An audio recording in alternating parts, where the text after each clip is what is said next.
Bwana Yesu asifiwe. Amen. Naam. Tunaendelea pale ambapo tulikuwa tumekomea. Tupo kwenye kanuni ambazo tunaweza tukazizingatia zikatusaidia kwa ajili ya kuondokana na huu utumwa wa maneno.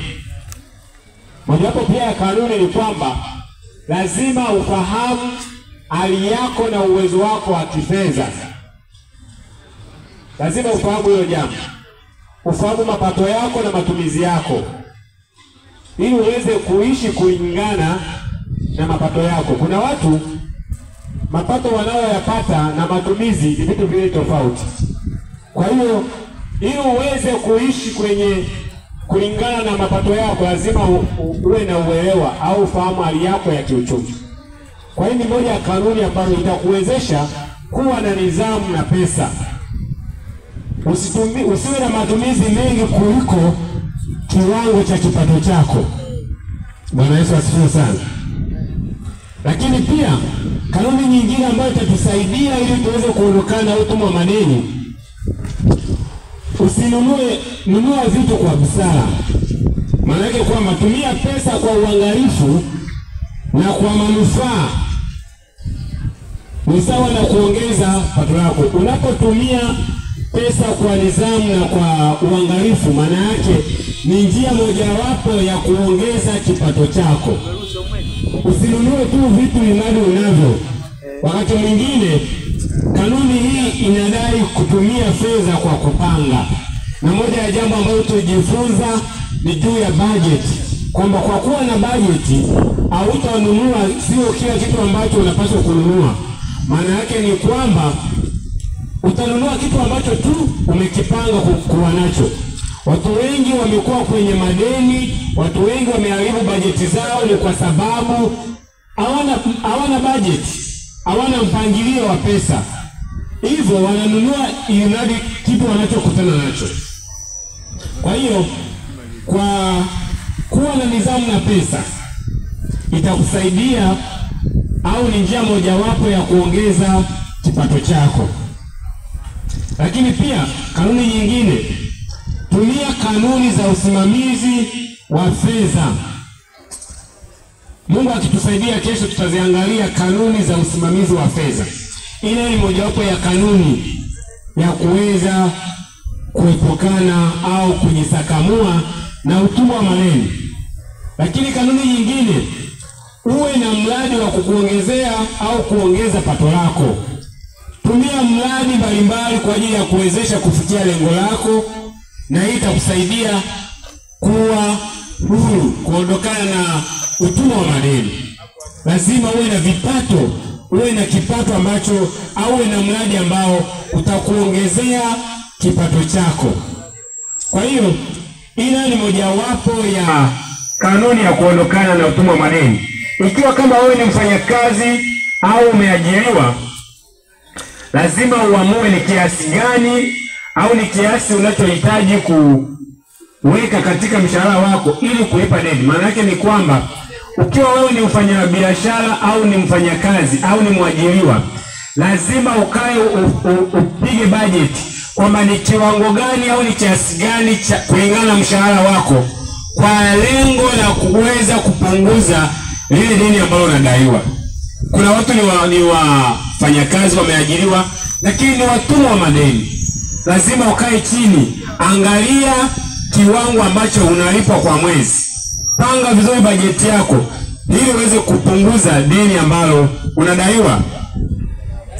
Lakini pia usiwe na safari nyingi, yani punguza safari ambazo sio za lazima. Kadri itakavyowezekana usiwe na safari nyingi kwenda sokoni kununua vitu. Kuna watu wana safari nyingi ambazo hazina manufaa. Kwa hiyo wanatumia gharama nyingi au wanatumia pesa kwa mambo ambayo sio ya lazima. Kwa hiyo lazima pia uangalie kabla hujawa na safari, lazima ukae chini utafakari. Hii safari itanisaidia nini? Lazima ukae utafakari ili kupunguza budget au na matumizi ambayo sio ya lazima katika maisha. Lakini kwa kufanya hivyo Jambo jingine, punguza matumizi au bana matumizi.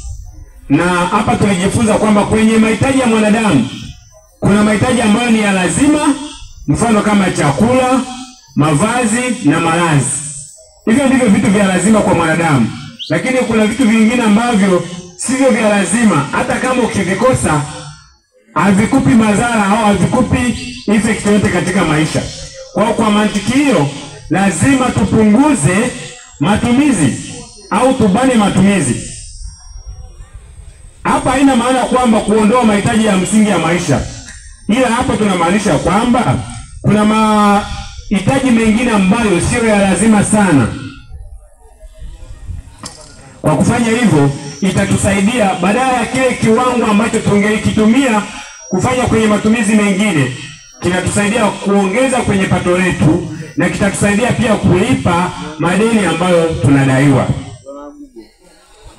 Lakini pia kanuni nyingine tukasema ya kwamba waone wanaokudai, zungumza nao. Ikiwa kama huna uwezo, wewe unadaiwa deni kubwa na ukijiasesi kwenye kipato chako uwezo kalilipa lile deni, waendee wale wanaokudai, zungumza nao, waombe wakusamehe. Ila ni njia mojawapo ya kuepukana au ya kujikwamua kwenye utumwa wa madeni. Ukizungumza nao vizuri, wenda wanaweza wakakusamehe na ukawa huru. Bwana Yesu asifiwe sana. Amina. Lakini kanuni nyingine, jiwekee goli na kulipa madeni yako yote. Lazima ujiwekee goli. Dawa ya deni ni kulipa. Dawa ya deni fanyaje? Kulipa. Ni kulipa. Maana tujifunza kwamba kanuni ya kupata mtaji pesa ni kupitia kukopa. Kukopa sio dhambi na wala si kubaya. Tatizo linakuja pale ambapo utashindwa kulipa nini? Hilo deni. Kwa hiyo watu wengi wamekuwa kwenye utumwa wa madeni ni kwa sababu wenda hawajui kanuni za usimamizi wa fedha. Wenda hawana uelewa na ufahamu juu ya kipato chao. Kwa hiyo lazima ujue kipato chako ni kiasi gani, ni kiwango gani kwa mwezi, ili uweze kuishi na utumie matumizi yako vizuri kulingana na kipato. Matumizi yasiwe makubwa kuliko kipato chako unachokipata. Na hizo ndizo kanuni ambazo ikiwa kama utazizingatia utaondokana na utumwa wa madeni. Bwana Yesu asifiwe sana. Kwa hiyo ndugu msikilizaji na mtazamaji unayetufuatilia, tunaomba Mungu atusaidie kuzingatia haya maelekezo ambayo katika mikutano hii ametuelekeza, na kesho tutaangalia namna ya usimamizi wa fedha kulingana na kiwango cha pesa ulicho nacho. Wenda kwa sababu ya kanuni hii ya kutokuwa na uelewa juu ya usimamizi wa fedha, wenda ndio imekuwa kanuni au njia mojawapo ya watu kuingia kwenye utumwa wa madeni, kwa sababu kipato chao wanachopata na matumizi wanayotumia ni makubwa kuliko kipato chao walicho nacho. Bwana atusaidie, Bwana tuwezeshe, ikiwa kama tutachukua hatua kwa ajili ya kufanikiwa katika uchumi wetu. Ni wazi ni kwamba Mungu anatuwazia mema na anatamani tufanikiwe. Bwana Yesu asifiwe sana. Tunapofikia hitimisho, niombe tufunge macho tupate kuomba. Baba wa mbinguni, asante kwa wasaa mzuri. Ni wazi kwamba umetupatia maelekezo yako, kanuni ambazo tukizizingatia zitatusaidia tuweze kujisakamua au kuondokana na utumwa wa madeni. Na tumejifunza ya kwamba ni wewe pekee ambaye unaweza kutusaidia, ni wewe pekee ambaye unaweza kutusaidia kuondokana na utumwa wa madeni tukawa huru. Tusaidie sasa tunapoendelea kufanyia kazi maelekezo haya. Lakini zaidi Bwana, watu wa Kiomboi wabariki wote, wafanyabiashara wa eneo hili na wajasiriamali pamoja na wafanyakazi wote. Wasaidie Bwana katika vipato vyao, wakawe na nidhamu na pesa walizo nazo, ili wakazitumie sawasawa na mapenzi yako. Asante kwa sababu tumeona utakuwa pamoja nasi vipindi hivi vinavyoendelea. Uwepo wako na malaika zako walinzi wakatamalaki mahali hapa sawasawa na mapenzi yako, kwani tumeomba na kushukuru ni katika jina lako Yesu, amen. Bwana na wabariki. Niwaalike tunapoendelea na vipindi hivi vingine tujiongee pamoja kwa ajili ya kuendelea kubarikiwa.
Bwana Yesu asifiwe.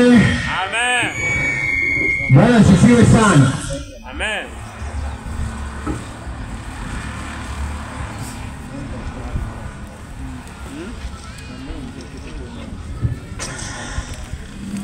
Kiomboi 2025. Tumaini wakati wa mwisho. Tumaini wakati wa mwisho. Kiomboi 2025. Basi naomba niwakaribishe sana tena katika kipindi hiki kinachofuata. Ninamshukuru sana mchungaji Josia kwa kuendelea kuwa daktari bora wa tiba ya madeni. Naamini na hakika kwamba Mungu anaendelea kutuponya. Jana tulipata muda mzuri wa kuzungumza kuhusu uraibu na tumekuwa na mfululizo wa hivyo vipindi na vimetusaidia sana. Jana tulikamilisha kuangalia aina za uraibu na tukasema kila mtu ana uraibu wa aina yake. Lakini leo tunagusia namna bora ya kuondokana na uraibu. Kabla sijaanza hili somo la leo, ninaomba nitoe tangazo hili au maelekezo. Tunawashukuru sana wagonjwa wetu ambao wamekuja kwa ajili ya kupata huduma, ambao wameendelea kuwa wavumilivu, na sisi tunatamani kuwahudumia wote kwa pamoja, lakini tunahudumia kadiri Mungu anavyoruhusu. Ahadi yetu ni kumfikia kila mgonjwa tunayepata nafasi ya kumhudumia kwa weledi zaidi, ili tatizo au hitaji lake lishughulikiwe. Pamoja na hayo, miongoni mwa wagonjwa niliowaona kuna watu ambao hawakupeleka taarifa nzuri. Hii huduma inatolewa kwa wagonjwa wote, kwa watu wote na jinsia zote, bila kuhusisha suala la kidini. Kuna mgonjwa ameshindwa kuja kwa sababu waliopeleka taarifa walimwambia vibaya kwamba wanatoa huduma hizi kwa Wasabato, lakini pia wanataka uwe Msabato. Mimi kama daktari anayeongoza hii timu hatuna huo utaratibu, na ndio maana ukiingia mle hakuna mahali ambako umeulizwa. Ukiingia kwa daktari hawajakuuliza habari za imani yako. Kwa hiyo imani, watu wa Mungu, tunahudumia watu wote, muwe na amani, na hatuna ushawishi wa namna yoyote wewe kuwa sehemu ya dhehebu hili. Tunachofanya, tunakutanisha na Yesu na Mungu wetu anakuponya, maana sisi hatufanyi huduma nje na uwezo wa Mungu wetu wa mbinguni. Tunaomba. Mungu wetu wa mbinguni, tunakushukuru sana kwa kuwa pamoja nasi. Karibu tufundishe kwa muda mchache tulio nao, tuweze kuelewa sawa sana mapenzi yako, katika jina la Yesu, amen. Jambo la kwanza, ili tuondokane na uraibu, tambua tatizo. Tambua kwamba kuna tatizo. Tambua tatizo kwamba mimi nimezidi sana kuzurura mtandaoni. Yaani mimi nimezidi sana, napenda sana kula chakula cha kupitiliza. Mimi nina uraibu wa kubeti. Tambua kwamba hili ni tatizo, na ndio maana wakati tunazungumza tulikuwa tunakujuza sehemu ya matatizo haya. Fanya tathmini binafsi. Elewa dalili za uraibu. Tulisema dalili kuu ni ile hali ya kujirudia rudia. tambua kwamba mimi pombe imeniwekea hasara. Sipati muda wa kuzungumza na wanangu na familia yangu. Pesa nyingi ninayopata siwezi kufanya saving, siwezi kutunza fedha. Elewa kwamba kuna sehemu hela inatoka itoki vizuri kwa mambo yasiyofaa. Ukishakabili hilo, kubali kwamba una uraibu. Kubali kwamba mimi nina shida na ugonjwa huu na ninahitaji msaada. Bwana asifiwe. Lakini jambo la pili, tafuta msaada wa kitaalamu.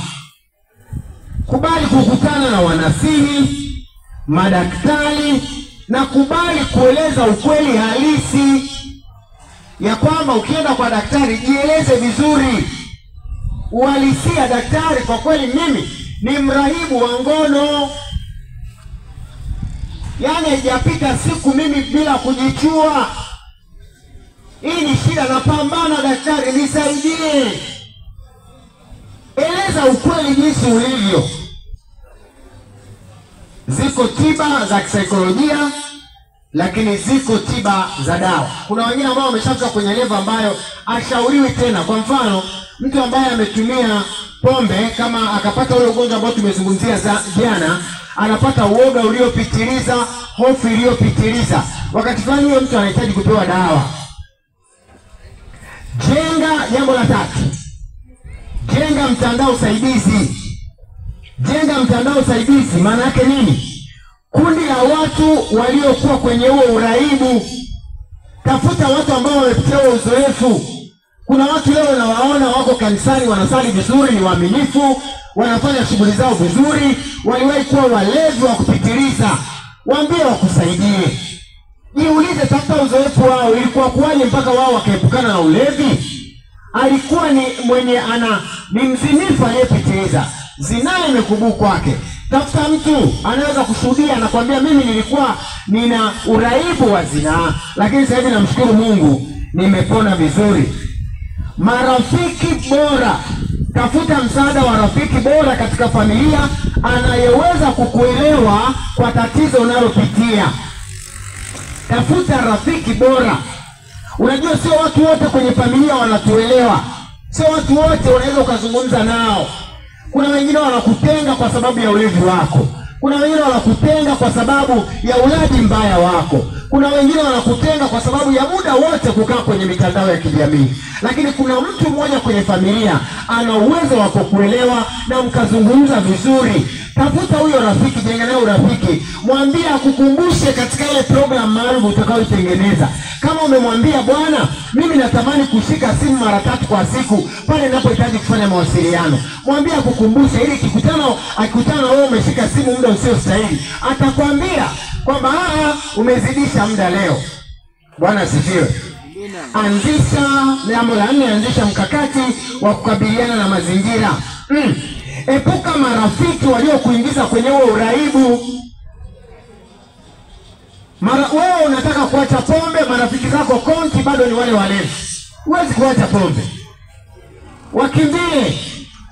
Kijana umechagua kuwa mwaminifu, kimbie zinaa. Bado yule uliyekuwa unazini naye ndio rafiki wako wa karibu, best friend. Huwezi kukimbia hiyo zinaa. Bwana asifiwe. Amina. Epuka jambo au kitu kilichopelekea huo uraibu kuanza. Yako mambo yanayokupelekea. Kama ni mapenzi, epuka nayo. Ni vikundi rika, achana navyo. Vikimbie kwa namna yote unayoweza. Kama ulikuwa kwenye madeni ndio yanayokusumbua, epuka vitu vinavyokuingiza kwenye nini? Kwenye madeni. Jishughulishe na kanuni za afya. Fanya mazoezi ili kuondoa ule uraibu, zile homoni kwenye akili yako. Ubongo upatie kazi nyingine, ujishughulishe katika shughuli nyingine, zitakusaidia sana. Tengeneza hobbies nyingine. Kama ulikuwa upendi mpira, ulikuwa upendi michezo, anza kufuatilia michezo kwa karibu ili kuepukana na huo uraibu mwingine. Tengeneza mpango wa afya yako kila siku. Tengeneza mpango wa afya yako kila siku. Uwe na mpango mkakati ambao utakusaidia. Lakini tengeneza ule uwezo wa kutafakari. Pata muda wa kutafakari kila siku. Muda wa kutafakari ni ile meditation. tuliwahi kuizungumza sana, tukasema ingia mahali ambako unaweza ukanyamaza, ukapata utulivu mwingi. Hiyo itakusaidia kuondokana na hiyo hali. Fanya zoezi la upumuaji. Ile zoezi tulijifunza wakati uliopita, tukasema upate muda mzuri wa kuvuta pumzi nyingi kwa wakati mmoja, unarudisha ukiwa umekaa kwenye kiti umenyooka. Ile inasaidia kubadilisha mzunguko wa homoni kwenye ubongo wako. Onana na mnasii wako mara kwa mara. Panga kumtembelea daktari wako. Una shida huko kwenye kipindi cha mabadiliko, mtembelee daktari, zungumza naye, mwambie daktari naendelea vizuri, mpashe taarifa, mwambie pia habari njema. Lakini kama ni ukweli, mwambie daktari, lile zoezi ulionipa juzi nimeshindikana, ninaomba unisaidie tena, usikate tamaa. Nitaidi. Jambo la 6, jifundishe wewe mwenyewe. Unajifundishaje? Anza kujifundisha, ufundishe ubongo wako, ulazimishe ubongo wako ya kwamba uraibu ni mbaya. Anza kuona madhara, yaone kabisa, na anza kutengeneza chuki kwa hayo madhara. Chukia lile tendo unalorudia mara kwa mara. Kwa nini? Kwa mfano, wale waumini, kuna wakati fulani unajikuta wiki inaisha, siku inaisha, hujasoma neno la Mungu. Lakini ukiangalia ule mtandao, muda uliozunguka mtandaoni ni mwingi. Umetumia hata masaa mawili unaangalia vichekesho TikTok. Umetumia hata masaa mawili unaangalia YouTube. Lakini tukikuuliza, umepata hata dakika 10 za kuomba? Haujapata hiyo nafasi. Umepata hata dakika 10 za kuzungumza na Mungu wako kupitia Biblia? Umesoma neno kusikiza Mungu anasema nini? Hapana. Sasa anza kujenga huo uwezo, nayo itakusaidia sana. Jifunze kusoma vitabu. Anza kusoma vitabu vipya ili ushughulishe ubongo wako, usikae katika hiyo hali, uondoke kwenye huo utumwa. Jifunze vitabu vipya, jifunze maarifa mapya, soma neno la Mungu. Unapata ahadi nyingi ambazo zitakusaidia kukujenga mahusiano na Mungu wako. Kwa nini ujenge mahusiano na Mungu wako? Kwa sababu Mwenyezi Mungu ndiye aliyeumba huo ubongo, anajua siri yake. Kwa hiyo kama utamwomba msaada kwa dhati, atajishughulisha na wewe, na hatimaye hizo hormones zinazopanda na kuletea shida zitashuka na kuwa kwenye hali ya kawaida. Jitahidi, fanya ibada, ingia kwenye mikutano mitakatifu, jihusishe na watu. Haya masomo kama haya yanapatikana kwenye mikutano, utajifunza na utapata kuelewa. Bwana Yesu asifiwe. Lakini tengeneza ratiba ya kuangalia documentary. Kwa mfano, kwa mtu mwenye uraibu wa kubeti, kwenye mtu wa uraibu wa pombe, kuna documentary, vipindi vizuri sana. Anza kuangalia watu, shuhuda mbalimbali za watu ambao wameshinda hiyo dhambi, wameshinda huo uraibu, wametoka kwenye huo utumwa. Lakini jitengee uwezo na shauku binafsi. Uwezo na shauku binafsi unajijengeaje? Jipende. Walevi mara nyingi hawajipendi. Anza kujipenda. Jitume. Jihurumie. Hizi ngeo ulizo nazo ukijiangalia, hii ngeo hii ilikuja kwa ajili niligongana na mtu chupa fulani, tulikuwa baa fulani. Hii ulifanya hivi huko mtandaoni, akili yangu uwezo wa kufikiria umepungua. Anza kujihurumia. Ukijua kwamba safari ya mabadiliko, zingatia sana ya kwamba safari ya mabadiliko inahitaji shauku, inahitaji nidhamu na kujituma kwa hali ya juu. Watu wa Mungu, hakuna mabadiliko yanayokuja kwa siku moja. Huwezi kuacha zinaa kwa siku moja. Unaweza ukaazimia kuacha, lakini bado ile roho ikaendelea kuambatana nayo. Utajitoa hapa, wanaita wito, asubuhi umejitoa, jioni unarudia zinaa. Kesho umejitoa, tabia inajirudia kwa sababu hujapitia huu mpango maalum. Naweza kuomba mpaka mbingu zikashuka, kama wewe hujaazimia, hiyo tabia haiwezi kukoma. Jali afya yako, maana itakusaidia kurejesha ubongo wako kwa kasi zaidi. Anza kula vyakula vizuri vinavyompendeza Mungu. Kama ni pombe, achana na pombe. Jambo la mwisho, pata usingizi mzuri. Lala mapema kwa wakati. Vijana, msichati mpaka usiku wa manane. Unaharibu afya yako. Pata muda wa kulala vizuri na Mungu atakutumia vizuri na utapokea mabadiliko. Kupitia njia hizo zaweza kutusaidia. Kwa sababu ya muda, ikiwa kuna mahali hujaelewa, njoo tutakutana na tutazungumza. Bwana awabariki. Karibu tena kwa vipindi vingine.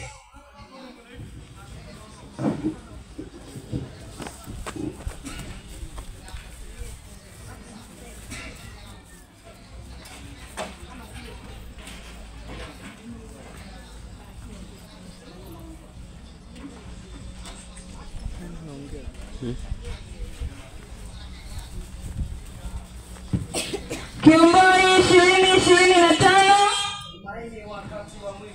Tumaini wakati wa mwisho. Kiomboi 2025. Pastor Osborne. Kiomboi 2025.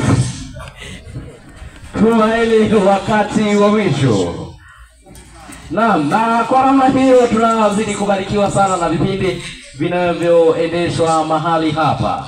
Bila shaka unaendelea kubarikiwa, lakini kuna watu wanahitaji kuuliza maswali, wanahitaji mshauri. Unaweza kuwasiliana nasi kwa vipindi vinavyoendeshwa mahali hapa kwa kupiga namba za simu 0617 65 13 85, 0617 65 13 85 au 0655 17 7292. Naam, kipindi kilichoko mbele yetu si kingine, ni kipindi cha Kaya na Familia, na kinaletwa kwetu na mchungaji David Mjarifu, naye anakuja na somo linalosema tumaini kwa baba na mama. Nikualike kwa namna pekee sana tuendelee kubarikiwa na vipindi vilivyoko mbele yetu. Langu jina ni Madata Daniel, niko naye Elizabeth Daniel. Tuendelee kubarikiwa.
Bwana Yesu asifiwe. Amina. Bwana Yesu asifiwe. Amina. Tunamshukuru Mungu wa mbinguni kwa kuendelea kuwa pamoja nasi hata jioni tena ya siku ya leo. Jina la Bwana na litukuzwe. Amina. Karibuni sana katika wasaa huu tunapoendelea na kipindi kingine kwa habari za familia pamoja na kaya. Karibuni sana. Amina.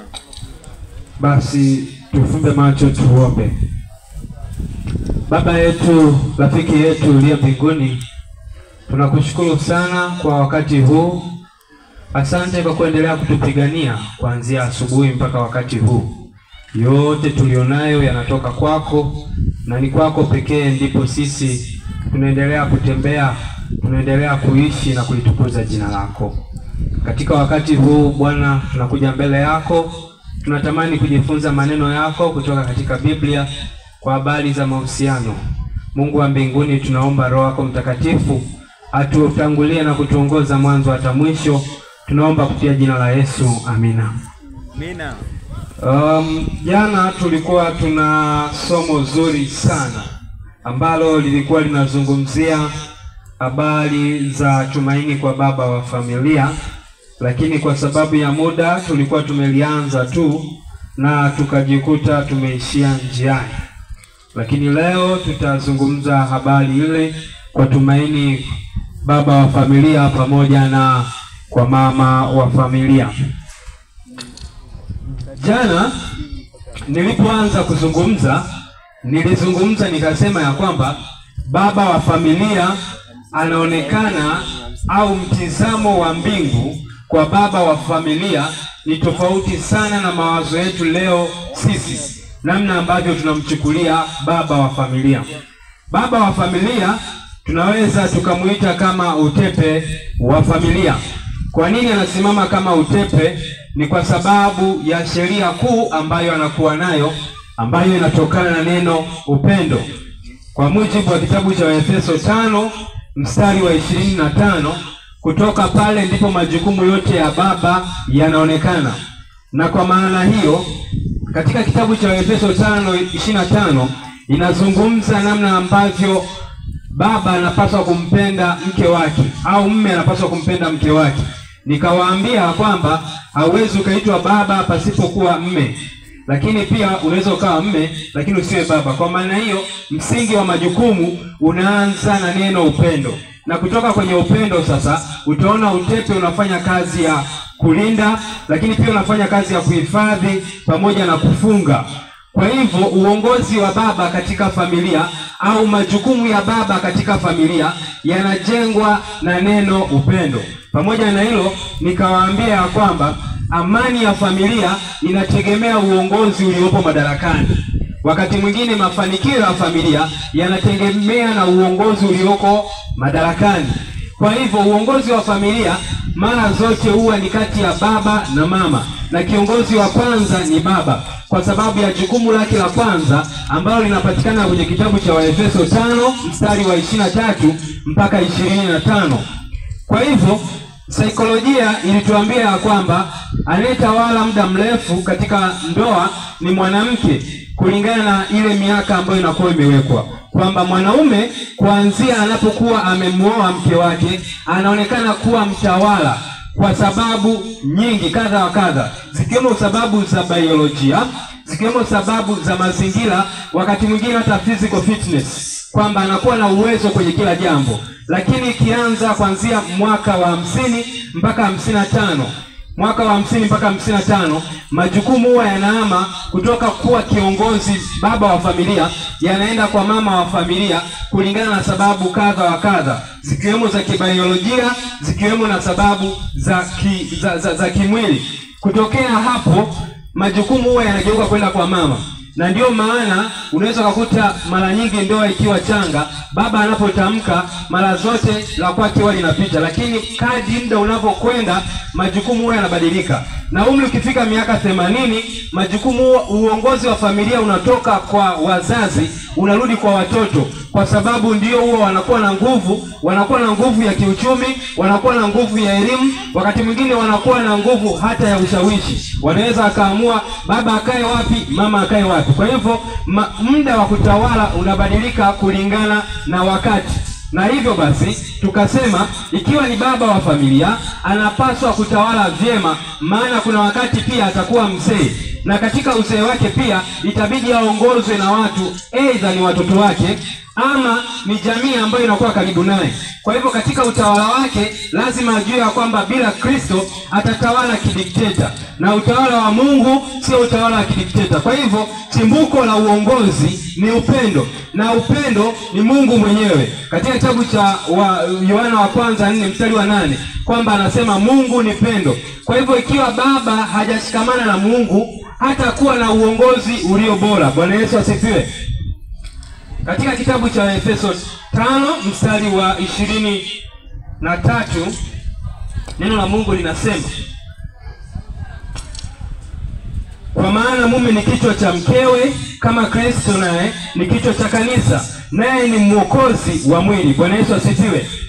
Msingi wa mwanaume kuongozwa na upendo haukuanza kwa Waefeso, bali ulianza kwa Adam na Hawa, kwa namna ambavyo Mungu aliwaumba. Msingi wa mwanamke aongozwe na neno linaitwa utii haukuanza kwa Waefeso, bali ulianza kwenye misingi ya Agano la Kale katika kitabu cha Mwanzo, kwa Hawa kumsikiliza mume wake kwa maelekezo yote ambayo Mungu alimkabidhi Adamu. Maana Mungu maelekezo yote hakumpatia Hawa, alimkabidhi nani? Adamu.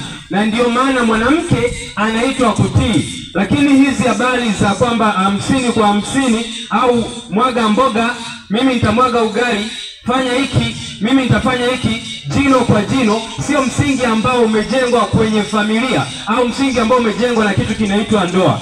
Nikawaambia kwamba ndoa ni baina ya watu wawili. Unapozungumzia familia unakuwa umezungumzia ajenda ya kuwa na wajumbe, hata watoto wanaingia kwenye neno familia. Lakini ndoa ni kati ya watu wangapi? Watu wawili. Kwa hivyo msingi alipokuwa akiandika Paulo kwa Waefeso, alikuwa anawarejesha mwanzo kwamba tokea mwanzo mwanamke aliitwa kutii mume wake na mwanaume aliitwa kupenda mke wake.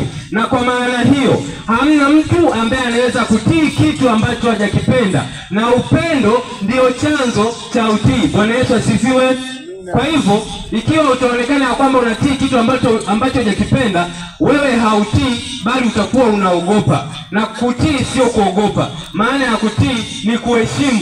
Kuogopa ni ile hali ya kutokuwa na uwezo hata kama jambo unahisi ya kwamba halitakiwi kuenenda hivyo. Sasa mwanaume anapokuwa anaitwa kama kiongozi wa familia, maana yake uongozi ukiwa mzuri, kama ambavyo kichwa cha treni kikikaa kwenye treni kinatembea katika safari, mabewa yote yanafuata, hata kesi katika familia zinasikilizwa, hata afya ya watoto inakuwa njema, hata habari za kiroho na kimwili zitakuwa nzuri kulingana na dira ambayo ipo. Dira inaeleweka, hata malengo ya familia yatafanya nini? Yataeleweka. Ikiwa ni watoto wanatamani kusoma, watakuwa na uongozi ulio bora, nao watasoma na kupigania malengo yao kwa mujibu wa kalenda ambayo inatolewa na familia.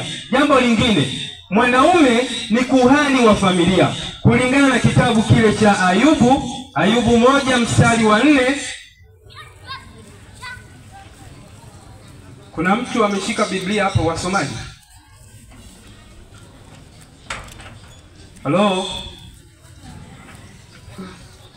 Basi tusome kitabu cha Ayubu 1 mstari wa 4. Neno la Mungu linasema,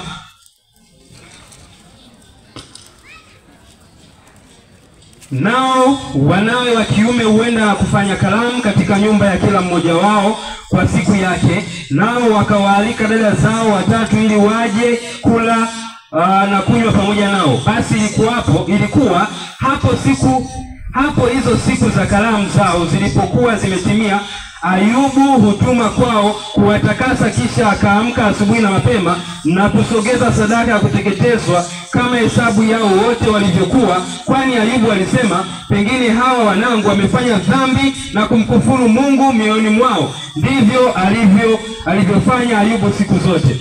Ayubu alikuwa ni tajiri, watoto wake walikuwa wakifanya karamu mara kwa mara na walikuwa wakialikana katika karamu hizo. Ayubu anaonekana kutoa sadaka kwa ajili ya aidha makosa ambayo yanaweza akafanywa na wanawe. Kwa hivyo kiongozi au kuhani au mtu ambaye mbingu ikitaka kuuliza familia inaanza na nani, itaanza na baba wa familia. Tulijifunza habari za Nuhu, namna ambavyo alisimama na familia na kizazi chake chote, watu 8 wakaingia kwenye safina na hatimaye kutokea pale wokovu kapatikana katika dunia. Bwana Yesu asifiwe. Kwa hivyo ni kuhani katika familia. Jambo lingine ni msimamizi wa sheria ambazo zinakuwepo, zilizoanzishwa na Mungu mwenyewe. Lakini pamoja na hilo, kunakuwa na sheria ndogo ndogo ambazo zinakuwepo katika familia kulingana na mazingira husika, ambazo hazikinzani na neno la Mungu. Hizi nazo baba wa familia anatakiwa hakikishe anazisimamia vyema. Lakini kumbuka, haya yote anayafanya katika fungate inayoitwa upendo. Jambo lingine ni mhudumu wa uchumi, baba wa familia. Watoto ambapo wanakuwa labda hawajala ama wamepungukiwa majukumu yao au wamepungukiwa huduma katika familia, swali lazima litaenda kwa baba wa familia. Kwa mujibu wa Mwanzo 3 mstari wa 17 mpaka 19, aliyepewa jukumu la kuhakikisha ya kwamba familia inakuwa na inapokea mahitaji yao ya kila siku ya msingi, habari za kiuchumi, habari wale nini. Hili jukumu alikabidhiwa baba wa familia. Lakini ninawakumbusha jambo moja, majukumu haya yanaweza yakabadilika ikiwa mwenzi mmoja hajatimiza sehemu yake. Kwa mfano, watu ambao labda mwenzi wake amekwisha kulala mauti, maana yake haya majukumu mengine hayana budi kuyabeba, na atayabeba kwa sababu Adamu wake anakuwa tayari amekwisha kutangulia, ama hayatimizi. Ikiwa hayatimizi, hivyo basi wewe utasimama katika sehemu hiyo. Jambo la mwisho ni kwamba yeye ni mpenzi kwa mkewe. kwa mujibu wa Efeso 5 mstari wa 25 mpaka 30. Maana yake ameitwa kumpenda mke wake, kujitoa, kukuza tabia ya mke wake katika upendo, kuhakikisha usalama kwa mke wake, ni mlinzi wa familia. Afya ya mke wake lazima aijali. Anapokuwa anatamani kupendeza, lazima ahakikishe mwili wake wa kwanza nao umependeza. Bwana Yesu asifiwe. Sio unatoka baba una suti, mwanamke anatoka haelewi hata avae nini. Kanga haieleweki. Anaishia tu kuvaa na anakuwa kana kwamba ni msindikizaji. Yaani wewe ndio bosi, labda yeye ni bodyguard. Hapana. Inapaswa baba ya familia ahakikishe ya kwamba upendo kwa mke wake unakuwa kwa kiwango kikubwa na anamlinda, anamjali katika afya. Anapokuwa anaumwa, yeye ndiyo wa kwanza kuulizwa. Bwana Yesu asifiwe. Na ile tabia ya kuhamisha upendo kutoka kwa mke na kuwapelekea watoto haijaitwa katika familia. Bwana Yesu asifiwe. Hauwezi ukatoa nguvu kwenye mtaji ukapeleka kwenye faida. Kwa hivyo mnapopata watoto lazima mjue ya kwamba watoto wamewakuta. Hivyo basi hata kama una jambo zuri unataka kumfanyia mke wako, isije ikawa kwa sababu ya watoto ukashindwa kulifanya. Lazima ujue ya kwamba huyu ulikabidhiwa na mbingu na watoto ni zawadi kutoka kwa nani? Kutoka kwa Mungu. Pamoja na hilo, kuna habari juu ya malkia wa familia, ambapo hapa tunamzungumzia mama wa familia. Malkia jina anapewa kulingana na majukumu ambayo anakuwa nayo. Majukumu yake ndiyo yanayomfanya tumuite nani? Malkia. Sio kwa sababu ya kuzaa kwake, hapana. Unaweza ukaitwa malkia wa familia na jukumu kubwa sio kwa sababu umeitwa kuja kuzaa kwenye familia. Wale ambao hawajabahatika kuwa na watoto sio kwamba wamepoteza sifa ya kuwa malkia wa familia. Sasa jambo kubwa kwa mama wa familia ni lazima aweze kumtii mume wake, na yeye anaongozwa na neno linaloitwa upendo. Katika upendo ndani yake kuna kitu kinachoitwa utii. Utii ndilo jambo kubwa ambalo Biblia inazungumzia kwa mke wa familia. Jambo la muhimu ni hili: kutii kwa mke kumeitwa kwa mume wake, wala kujaitwa kwa familia, wala kujaitwa kwa watoto, wala kujaitwa kwa ndugu au majirani, bali ni kwa mume wake peke yake. Na kwa mujibu wa kitabu kile cha Efeso 5:22 ameambiwa ya kwamba mwanamke anapaswa mtii mume wake kama Kristo, kama kanisa linavyomtii Kristo. Maana yake yale maelekezo ambayo yanatoka kwa baba anapaswa yapokee. Lakini kwa mujibu wa Kolosai 3 mstari wa 18, sio kila jambo ambalo mume anajiongoza yeye mwenyewe mwanamke anapaswa kulitii, bali ni lile jambo ambalo linaendana na mapenzi ya nani? Ya Mungu. Kitabu cha Wakolosai 3:18 inasema ikiwa anatenda jambo sawa sawa na mapenzi ya Mungu, kutoka hapo ndipo mwanamke ameitwa kumtii mume wake. Katika kile kitabu cha Petro wa kwanza 3 mstari wa 1 inazungumzia namna ambavyo tabia njema kwa mwanamke humsimamisha katika ndoa yake na huendelea kuithaminisha ndoa yake. Jambo la kwanza, mwanamke ni mlezi wa familia. Mwanamke ni mlezi wa nini? Wa familia. Sio mlezi wa mume wake tu, bali mpaka watoto. Na ndio maana tunasema ni mlezi wa familia. Na katika kulea familia anaitwa kuwa mtu wa kujisalimisha mikononi mwa Mungu, maana malezi hayaenendi kwa hekima ya kibinadamu peke yake, bali huenenda kwa hekima kutoka kwa Mungu wa wapi? Wa mbinguni. Maombi ni sehemu ya malezi, wala sio fimbo peke yake. Kwa mujibu wa maombi tunazungumza ya kwamba mwanamke anapaswa kuomba sana katika familia, huku akiombea mume wake. Hata wakati mwingine anashawishika kufunga hata mlango kuwaombea wale watu ambao hawapo nyumbani kwa wakati huo. Watoto wako shule, anapaswa kuwaombea, maana yeye kweli ni mlezi, lakini mkono wake haufiki kote. Mkono wa mwanamke hauwezi kufika shuleni kujua watoto wake sasa hivi wanafanya nini, bali Mungu wa mbinguni. Na ndio maana unapozungumzia malezi anaitwa kujisalimisha mikononi mwa nani? Mwa Mungu. Awaongoze watoto wake katika utii na adabu, awaongoze watoto wake katika heshima na uaminifu. Mke pia anaitwa kumlea mtoto kwa usaidizi wa mume wake katika njia impasayo, naye mtoto hatafanya nini? Hataiacha hata atakapokuwa mzee. Kitabu kile cha Mithali 11 mstari wa 22, neno la Mungu linasema, kama pete ya dhahabu katika pua ya nguruwe, ndivyo alivyo mwanamke mzuri asiye na nini? Asiye na akili. Bwana Yesu asifiwe. Bwana Yesu asifiwe. Amen. Kama pete ya dhahabu katika pua ya nguruwe, ndivyo alivyo mwanamke mzuri asiye na akili. Unaweza ukawa mzuri, lakini ikiwa hapa kumepungua, Biblia inakufananisha na kuweka pete ya dhahabu.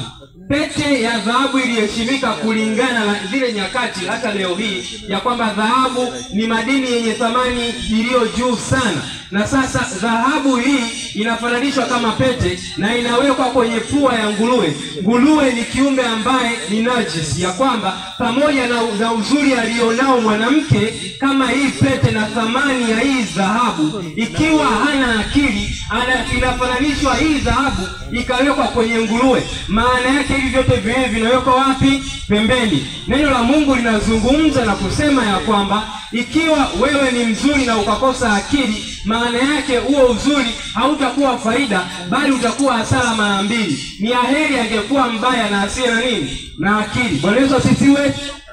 Mmesikia neno la Mungu ambapo linazungumza. Jambo la lingine ni kwamba kuna habari ya mshauri mkuu wa familia, ni mwanamke. Mwanamke lazima awe mshauri mkuu wa familia. Ikiwa jambo halijaenenda katika familia, anaitwa kuwa mshauri wa kwanza. Na ndio maana jana tulizungumzia ajenda ya maamuzi ya wanandoa lazima yaheshimiwe kulingana na nafasi alionayo mwanamke, ya kwamba yeye ni mshauri mkuu wa familia. Taifa litaanguka pasipokuwa na nini? Pasipokuwa na mashauri. Kwa hivyo wakati mwingine ukiona mambo yaendi vizuri katika familia, ni kulingana na mwanamke ambavyo aliamua kuweza kunyamaza katika familia. Jambo lingine ni mjenzi wa nyumba yake.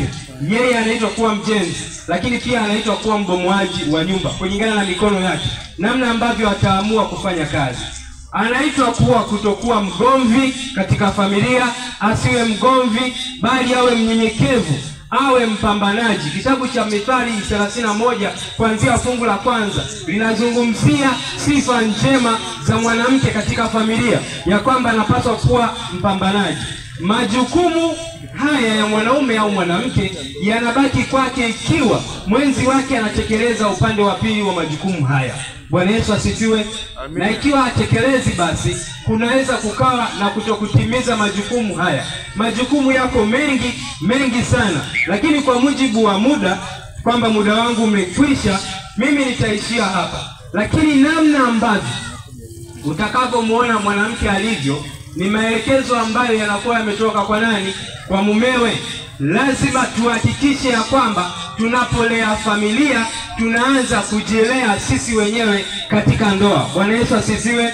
Iko mifano mingi, ziko visa vingi ambavyo watu wamefanya mambo makubwa kwa kushirikiana kama wanandoa katika malezi, katika uchumi na katika kila nyanja, hasa kuelekeza kizazi chao kwa ajili ya kuwa na manufaa kwa siku za usoni. Mungu wa mbinguni awabariki sana. Tuendelee kubarikiwa tunapoendelea kujiandaa kwa somo lingine katika siku ya kesho. Bwana mbinguni awabariki. Amina. Bwana mbinguni awabariki. Amina. Basi tuombe. Baba yetu mwema, rafiki yetu uliye mbinguni, asante sana kwa wakati huu. Asante kwa kuendelea kutukumbusha kwa habari namna ambavyo umetoa mgawanyo mzuri katika familia, ili kusudi kila jambo lienende sawa sawa na mapenzi yako. Tufundishe kuitizama Biblia, ambapo kutoka hapo kuna msingi wa kila jambo, wala sio kusikia wengine walifanyaje ili familia itaenda vizuri. Mungu wa mbinguni, tukikutazama wewe, hekima yetu itakuwa pamoja nawe. Tuongoze katika kila jambo. Ndivyo ninavyoomba katika jina lako Yesu. Amina. Amina.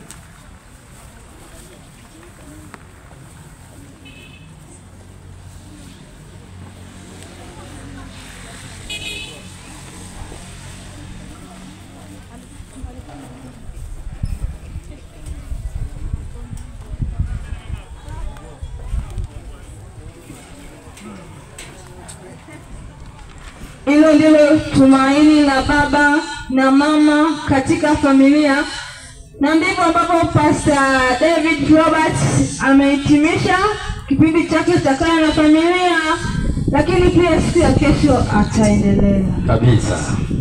Nadhani somo lililoko mbele yetu si lingine, ni somo la watoto, na linaletwa kwetu naye Madam Furahini Chichemas.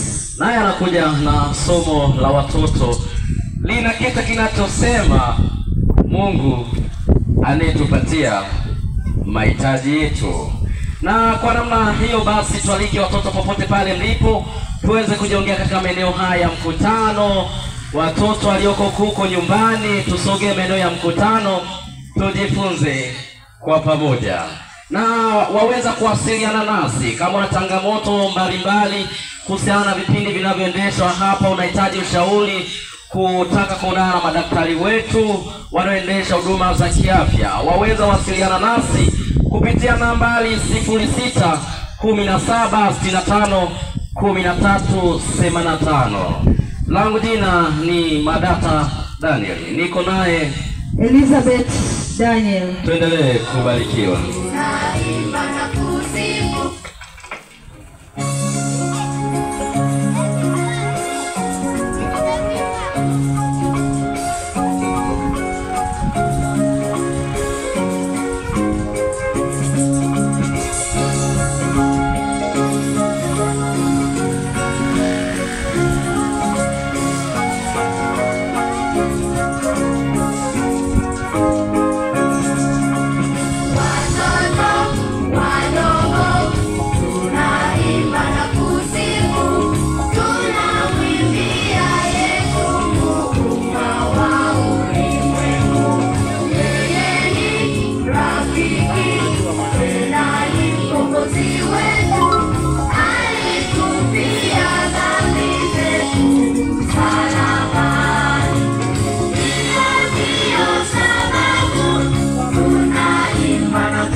Bwana Yesu asifiwe.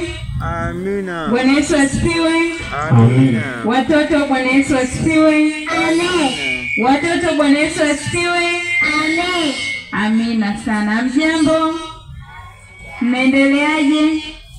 Wazazi nyumbani mmeaga kabisa? Nani ananishuhudia kabisa mimi nimeaga nyumbani? Ambao hawajaaga? Haya, Bwana Yesu asifiwe sana. Amen. Tunaenda kuanza kipindi chetu. Tuna somo zuri kama ilivyo masomo mengine, na tunapoenda kuanza basi tuombe.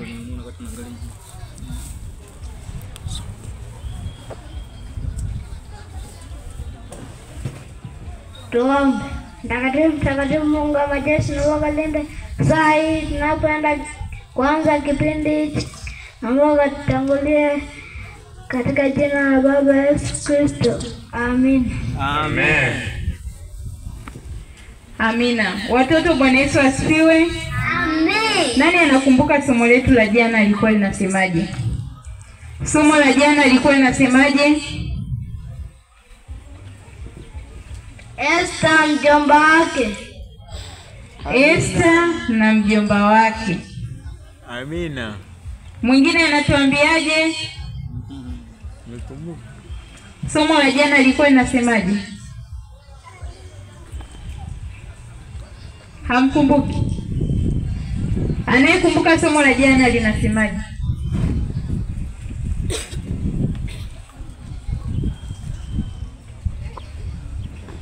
Jana tulijifunza kisa cha Esther na mjomba wake Mordekai, lakini somo la jana lilikuwa linasema jina la Yesu Okoa. Jina la Yesu huokoa. Na somo letu la leo linasema Yesu hutupatia mahitaji yetu. Yesu hutupatia mahitaji yetu. Kwa sababu tulisoma jina la Yesu ni jina la pekee, ni jina lenye nguvu, ni jina lenye mamlaka. Hivyo basi hata kutupatia mahitaji yetu ni kitu kidogo sana kwake. Tutazungumza habari za watoto wawili. Mmoja aliitwa Catherine na mwingine aliitwa Kennedy. Catherine na Kennedy. Catherine na Kennedy walizaliwa mwezi wa 4. Walizaliwa mwezi wa ngapi? Wa 4. Hivyo katika mwezi kama huu, mwezi wa 3, walikuwa wanatarajia kuwa na sherehe ya kuadhimisha siku yao ya kuzaliwa. Wakawa wameiandaa kwa namna fulani nzuri. Wakasema sisi katika siku hiyo tunataka kuandaa zawadi kwa ajili ya watoto wenzetu. Zawadi kwa ajili ya watoto wenzetu. Wakawaza, lakini tutatoa wapi? Kwa sababu hawana pesa. Au sisi tunazo eti? Sisi tunazo. Tunategemea kutoa wapi? Kwa wazazi, si ndio? Tunaomba kwa nani? Kwa wazazi. Hivyo Kennedy na Catherine wakasema ndio, tuweke listi yetu ya vitu tunavyohitaji, alafu tunampelekea baba na mama, tunaenda kumwambia kwamba sisi tunahitaji hivi vitu, tuwapelekee watoto wenzetu zawadi katika siku yetu ya nini? Ya kuzaliwa. Wakawa wameandika vitu vingi kweli. Nguo, wakaandika midoli, wakaandika maputo, wakaandika pipi, wakaandika saa. Vitu vilikuwa vingi. Lakini walipoenda kwa baba yao, akasema ni kweli, hichi mlichokiandaa ni kizuri sana, ninyi ni wakarimu, lakini niambieni kile ambacho mnakihitaji zaidi kuliko kitu kingine. Catherine yeye akasema mimi ninahitaji nguo. Ninahitaji nini? Nguo, ili niwapelekee hawa marafiki. Lakini Kenneth yeye akasema mimi baba, ukinipatia saa nitafurahi sana. Kwa hiyo wakaacha mahitaji yao kwa baba yao. Baba yao akasema sawa, nitawapatia siku itakapofika. Jioni ilipofika, baba yao alikaa nao. Alikaa hapo, Catherine akakaa upande huu na Kennedy akakaa upande huu. Akasema wanangu wazuri, tunahitaji vitu vingi katika maisha yetu. Lakini mnafahamu ni nani anayeweza kutupatia mahitaji yetu? Baba yao aliwauliza swali. Anasema leo nitawaambia mtu ambaye anaweza kutupatia mahitaji yetu. Akafungua katika kitabu cha Mathayo sura ya 6. Mathayo sura ngapi? Ya 6. Na mstari wa 11. Mathayo sura ya 6 mstari wa 11. Ulikuwa unasomeka hivi: utupe leo riziki yetu. Utupe leo riziki yetu. Akasema watoto wangu wazuri, najua mmeniomba mimi niwapatie saa, niwapatie na nguo. Lakini ninachotaka kuambia ni hiki: mimi kama mimi hata hizo saa na nguo sina. Lakini ambaye anaweza kutupatia hizo saa na nguo ni Baba yetu aliye mbinguni. Akasema ukiomba kwa jina la Yesu kwamba atupatie riziki zetu, anakupatia kama unavyohitaji. Aliwaambia kwamba kila siku tunapata chakula, tunakula. Na tunapoketi mezani huwa nawaambia kwamba tushukuru kwa jina la Yesu. Asante Yesu kwa sababu umetupatia chakula. Lakini kwa nini tunamshukuru Yesu? Kwa sababu ametupatia chakula. Ni kwa sababu huyu Yesu ndiye anayenipatia mimi nguvu za kufanya kazi, napata pesa, nanunua nini? Chakula. Kwa hiyo tunajifunza nini watoto katika somo la leo? Kwamba chochote tunachokihitaji tukiomba kwa Yesu anatupatia. Najua tuna mahitaji mengi. Tuna mahitaji, mwingine anahitaji nguo kama Catherine, mwingine anahitaji saa kama Kenneth, mwingine anahitaji viatu, mwingine anahitaji chakula, mwingine anahitaji madaftari, mwingine anahitaji hata pesa. Lakini hivi vyote tukiendelea kumwamini Yesu na kumuomba anatupatia. Lakini tunapowaombea wazazi wetu, kwa sababu wao ndio wanaofanya kazi, Yesu anawasaidia kupata pesa, wanatupatia mahitaji yetu. Kwa hiyo tuwaombee wazazi wetu tunapomuomba Yesu atimize mahitaji yetu. Bwana Yesu asifiwe. Amen. Kama tunaelewana tupungiane mikono. Kama tunaelewana tupungiane mikono. Tumeelewa kisa cha Catherine? Ndio. Kisa cha Kenneth? Ndio. Nikiwauliza kesho tutakumbuka? Ndio. Sawa. Karibu Mwalimu Josia kwa maswali kidogo tunapoenda kuhitimisha somo letu la leo. Naam, asante. Watoto, Mwalimu, somo letu linasemaje?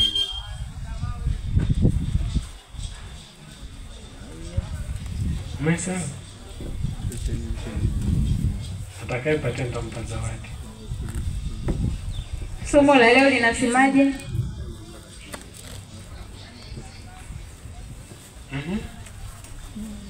Umesema umeelewa. Catherine na Kennedy. Catherine na Kennedy. Mwingine kwa linamhusu Catherine na Kennedy, lakini kichwa cha somo kilikuwa kinasemaje? Kichwa cha somo kilikuwa kinasemaje? Yesu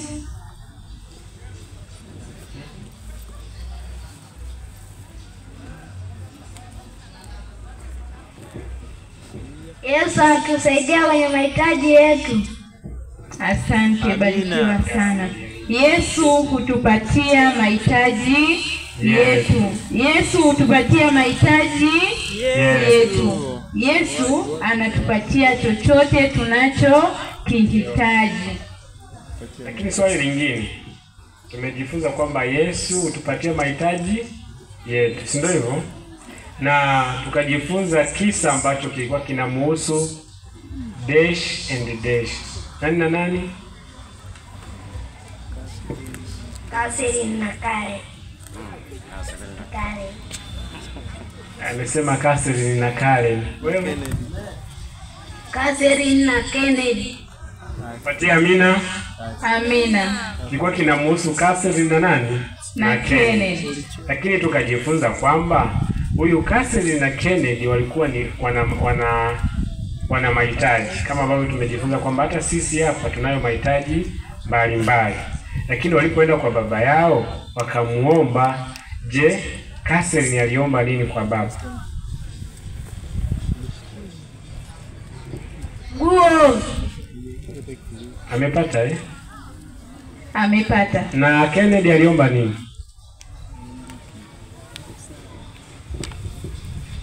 Saa.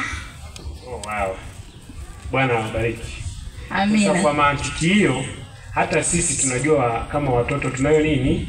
Mahitaji. Sawa? Na tumejifunza ya kwamba yupo Mungu mbinguni ambaye ni Yesu Kristo anayetupatia nini? Mahitaji yetu. Kwa hiyo tukiwa kama watoto, licha ya kwamba yapo mahitaji ambayo tutawaomba wazazi wetu, lakini tutambue ya kwamba Yesu ndiye anayetupatia nini? Mahitaji yetu. Asante mwalimu. Barikiwa mwalimu kwa maswali mazuri. Waliotujibia maswali tutawapatia zawadi zao. Tukitoka hapo tunakutana pale kwenye mti, si ndio? Basi tuombe tunapoenda kuhitimisha kipindi chetu. Tusimame tuombe. Simama tuombe. Simameni tuombe. Funika macho yako tuombe. Baba yetu wa mbinguni, tunasema asante kwa ajili yetu watoto. Tubariki hata tunapokuomba Yesu, utupatie mahitaji yetu.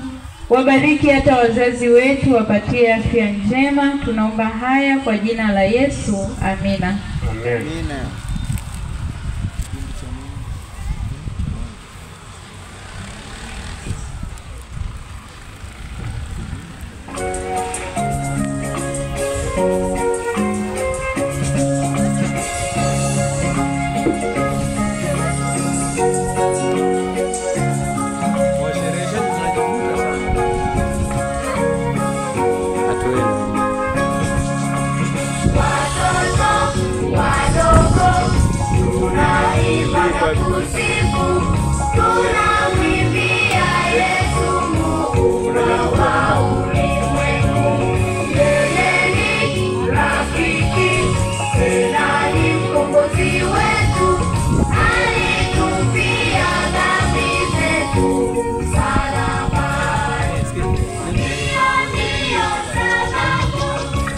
Bwana Yesu asifiwe.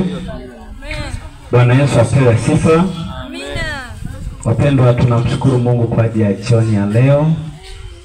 Vipindi vyetu vinaendelea na sasa tunakaribia kwenda kuhitimisha, maana siku ya kesho itakuwa ni siku ambayo mkutano wetu unaenda kumalizika, na kisha Jumamosi sherehe ya Sabato, na hivyo Mungu wetu atakuwa mwema.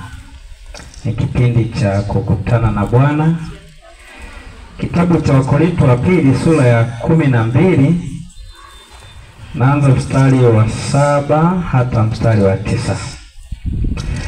Wakorintho wa pili sura ya 12 mstari wa 7 hadi wa 9. Biblia inasema, na makusudi nisipate kujivuna kupita kiasi, kwa wingi wa mafunuo hayo nalipewa mwiba katika mwili, mjumbe wa Shetani, ili anipige, nisije nikajivuna kupita kiasi.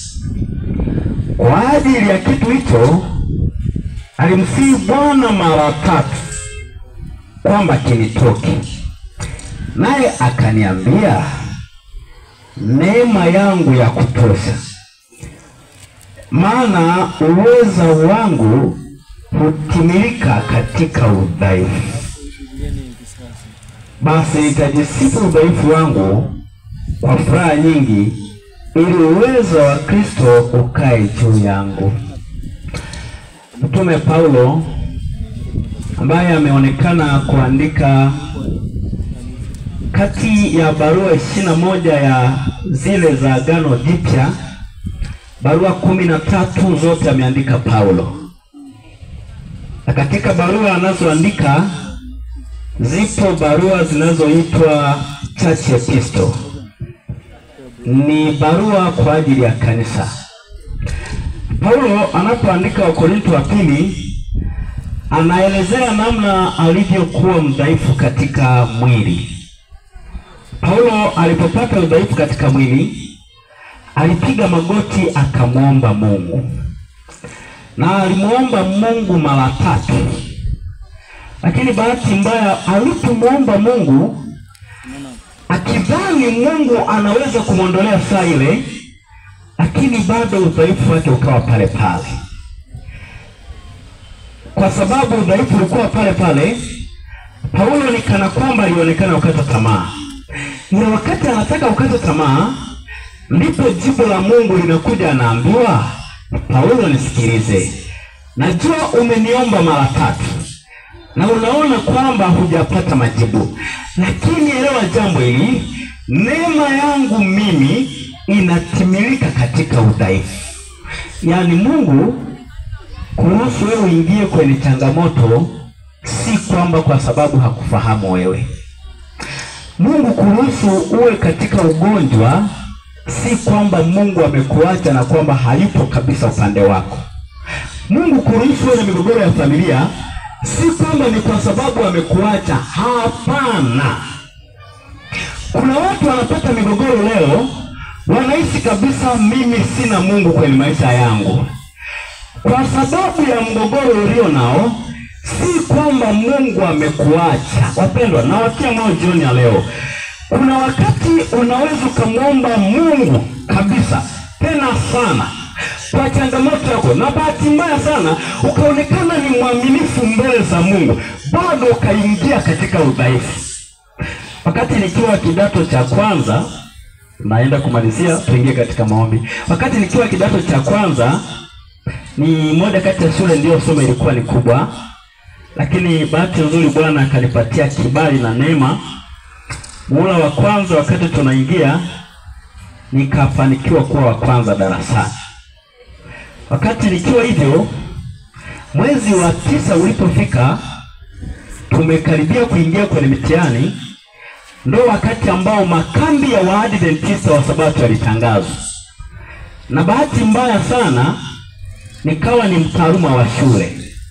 Hatimaye kulikuwa na mwenge unatakiwa kupita pale, na hivyo nikafikiria nawezaje kuacha kwenda kwenye makambi kukutana na Mungu halafu nibaki shuleni. Kumbuka mitihani imekaribia. Kilichotokea ni kitu cha ajabu. Nikaenda kuomba ruhusa kwa mkuu wangu wa shule, akanikataza. Akaniambia, huwezi kuondoka shuleni maana wewe ni mtaaluma, muda si mrefu wageni wanaweza wakaja, utahitajika. Nikamwambia sitaweza ukaa shuleni maana kuna makambi watu wanakutana na Mungu. Unajua, baadaye roho yangu ilipodhaika, nikaenda kumwambia mwalimu wangu wa darasa, ninaomba ruhusa niende kwenye makambi. Akaniambia, najua mkuu amekukataza, lakini mimi sina ruhusa ya kukupatia. Na kama sina ruhusa ya kukupatia, kinachotokea ni nini? Wewe usiende. Akaniambia, ila ukienda, nenda, utakachokikuta kubaliana nacho. Nikamwambia nitaondoka. Ukweli ni kwamba niliondoka, nikaenda kwenye makambi.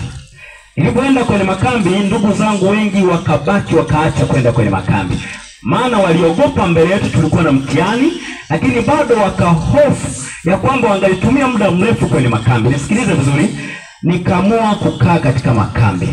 Nilichokuwa na msimu Mungu ni kitu kimoja, sikuwahi kuomba kwa ajili ya mtihani. Nikamwomba Mungu nisaidie kusimama mimbarini pako. Yaani nisaidie Mungu nikuamini vizuri kwenye maisha yangu. Nikiwa kule, makambi yameendelea kuanzia siku ya Jumapili, yametembea siku ya Ijumaa. Wanafunzi wenzangu wanakuja wananiambia ratiba ya mtihani imetoka, Jumatatu tuna mtihani. Na hapo ni Jumamosi tunasali Sabato, Jumapili safari ya kurudi shuleni. Ninarudi Jumapili shuleni, ndio wakati ambao sasa tunatakiwa Jumatatu tuingie kwenye mtihani. Kumbuka sijasoma wiki nzima sijasoma. Nikafikiria nitafanyaje.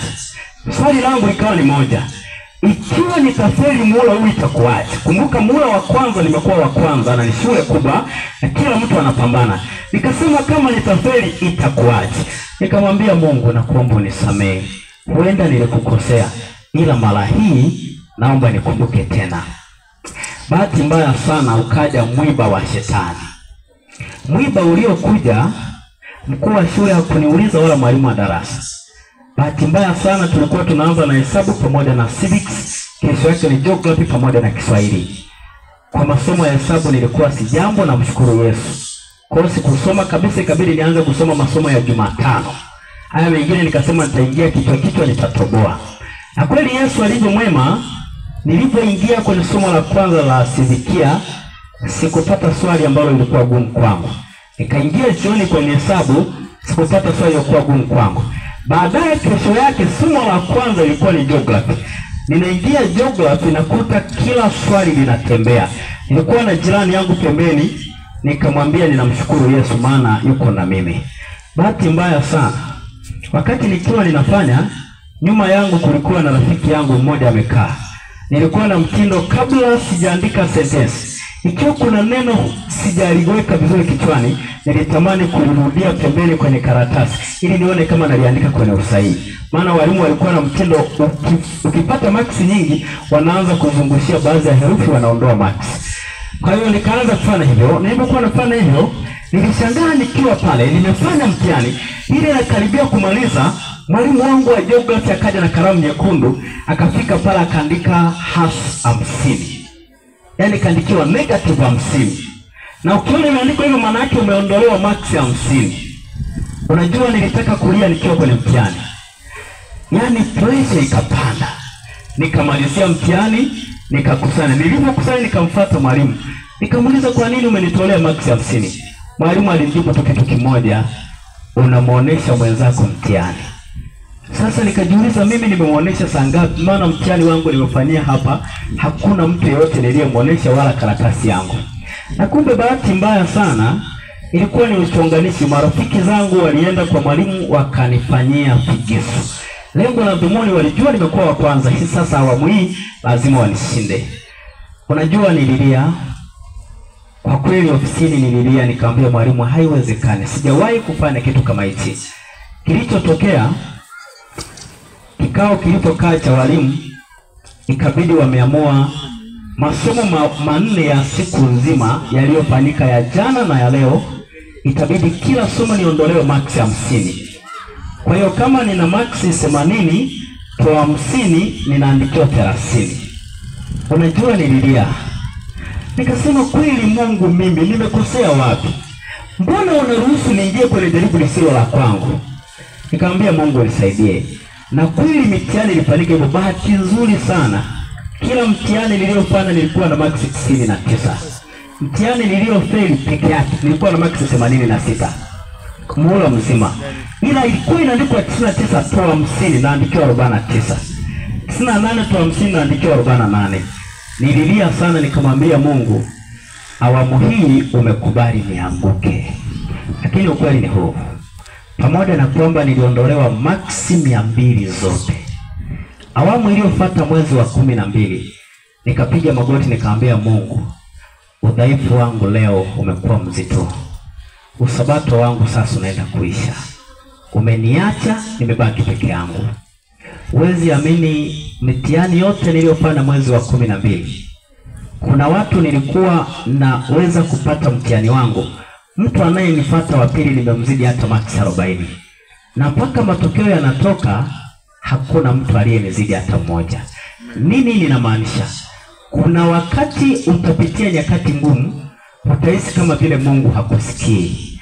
Najua hapa kuna wanafunzi pia wanapitia nyakati ngumu. Unaweza ukaona muomba Mungu nisaidie somo fulani nifaulu, na ukawa unafeli kabisa. Pamoja na kwamba wewe ni mwaminifu, unafeli. Unajiuliza mimi nimemkosea nini Mungu? Kumbe Mungu hujamkosea, ila udhaifu wako utaonekana katika neema ya Bwana. Kuna watu wanapitia magumu katika ndoa zao. Wamejaribu kuomba vya kutosha, majibu yake hajapatikana. Kuna watu wanapitia magumu kwenye maisha. Inafika muda tunaona Mungu katuacha. Niwatie moyo wapendwa jioni ya leo.